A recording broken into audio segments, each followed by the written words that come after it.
$50 কোটি দিতে পারে না, ডলার নাই। মার্কিন গ্যাস উত্তোলনকারী কোম্পানি শেভরন $20 কোটি পাবে, ডলার নাই। পিপিসি পাবে $27 কোটি, দিতে পারে না, ডলার নাই। বিদেশি এয়ারলাইন গুলো টিকিট বিক্রির টাকা পাচ্ছে না, দিতে পারে না, ডলার নাই।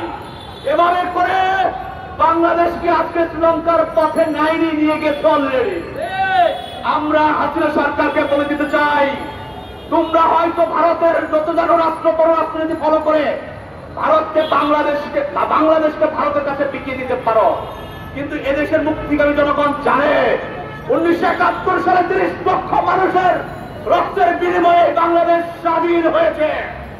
2 লক্ষ মামন তার সর্বশ্রেষ্ঠ সম্পদের বিনিময়ে বাংলাদেশকে স্বাধীন করেছে।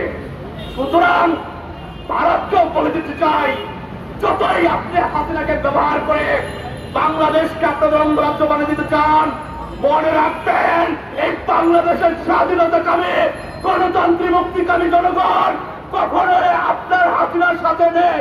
এমনকি ভারতকেও বলে দিতে চাই, আপনাদের শব্দ কখনোই পূরণ হবে না।